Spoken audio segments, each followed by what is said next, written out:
ज्यांनी पैसा दिला त्यांना नोकरी मिळाली।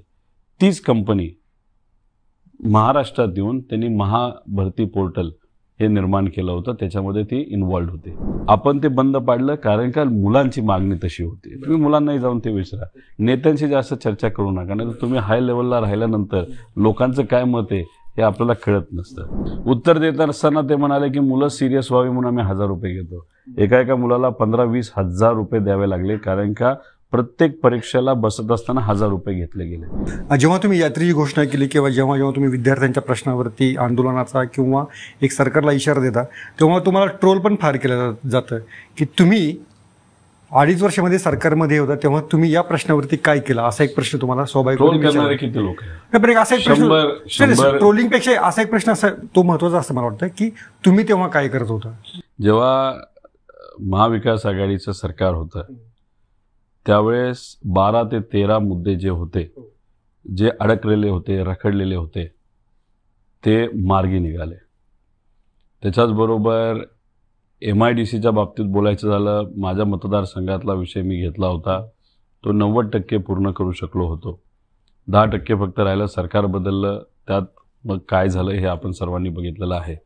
त्यामुळे जिथं कुठं मला संधी मिळाली, जेव्हा केव्हा एखादी संघटना मला भेटली, तिथे असणाऱ्या जे कोणी मंत्री असतील त्यांच्याकडे जाऊन हे सर्व मुद्दे मार्गी लावण्याचा प्रयत्न तिथं मी स्वतः केलेला आहे। त्यामुळे जे ट्रोल करणारे असतात ते ठराविक असतात। मेजॉरिटी लोक हे आपण कसं वागतो, कसं बोलतो, काय करतो याच्याकडे लक्ष ठेवून असतात। त्यामुळे ट्रोलर्सकडे आम्ही लक्ष देत नसतो।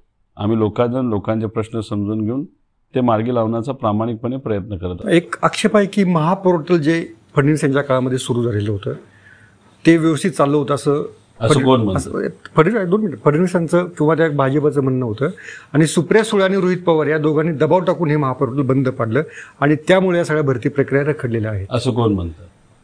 असा आक्षेप आहे ते महापोर्टल कुठल्या कंपनीने डिझाईन केलं होतं? व्यापम घोटाळा आपल्याला माहिती असेल, ज्याच्यामध्ये अनेक युवांनी सुसाईड केलं, अनेक अधिकाऱ्यांनी सुसाईड केलं। मध्य प्रदेशमध्ये व्यापम घोटाळा खूप मोठा झाला होता, हजारो कोटीचा, ज्याच्यामध्ये एखाद्या व्यक्तीला नोकरी द्यायची असेल तर लाखो रुपयाचा व्यवहार झाला, आणि त्याच्यातून ज्याच्याकडे पैसा आहे, ज्यांनी पैसा दिला त्यांना नोकरी मिळाली। तीच कंपनी महाराष्ट्रात येऊन त्यांनी महाभरती पोर्टल हे निर्माण केलं होतं, त्याच्यामध्ये ती इन्व्हॉल्व होते।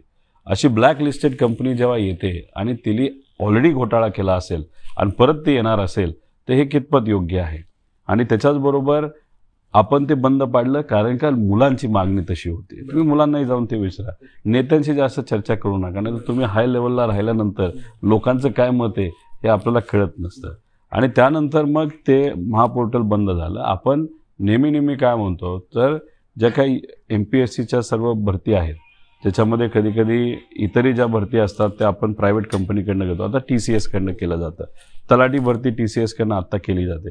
तुम्ही जर मुलांशी बोला, 20-20 लाखाचा व्यवहार झालाय, त्याच्यामध्ये अनेक वेळा पेपर फुटलेले आहेत, अनेक वेळा प्रश्नपत्रिका बाहेर आलेल्या आहे। व्हॉट्सअपवर कुणी कानात एक डिव्हाइस घालून गेलेला आहे, त्याच्यामध्ये ज्या गोष्टी, आणि कहर म्हणजे ज्याच्यावर FIR आहे की ह्याली पेपर फुटीमध्ये मदत केली, त्याची सुद्धा सिलेक्शन झालेलं आपण सर्वांनी बघितलेलं आहे। म्हणजे ह्या ज्या गोष्टी आहेत त्या पारदर्शक पद्धतीने व्हाव्यात, आणि महाभरती पोर्टल ही मुलांचीच मागणी होती आणि ती आपण महाविकास आघाडीमध्ये मान्य करून, आमचं हेही म्हणणं होतं 100 कोटी रुपये गोळा केले होते ते परत युवांना द्यावेत, पण ते काय अजून झालेलं नाही। अनेकदा ज्या शासकीय परीक्षा असतात त्याच्यासाठी परीक्षा फी मात्र फार मोठ्या प्रमाणात घेतली जाते, याबद्दल तुम्ही आवाज उठवला, पण मात्र या सरकारने काय ऐकलेलं दिसत नाही। तर ऐकलं, उत्तर देत असताना ते म्हणाले की मुलं सिरियस व्हावी म्हणून आम्ही 1000 रुपये घेतो। एका मुलाला 15-20 हजार रुपये द्यावे लागले, कारण का प्रत्येक परीक्षेला बसत असताना 1000 रुपये घेतले गेले। मग अंदाज आहे की 1500 कोटी रुपये आता गोळा केले जातील। पण मग केंद्र सरकार UPSC जेव्हा परीक्षा घेते ते 100 रुपये घेते, राजस्थान सरकार 600 रुपये घेते। कुठली परीक्षा तुम्ही द्या, तुम्हाला कुठेही मर्यादा तिथं नसणार।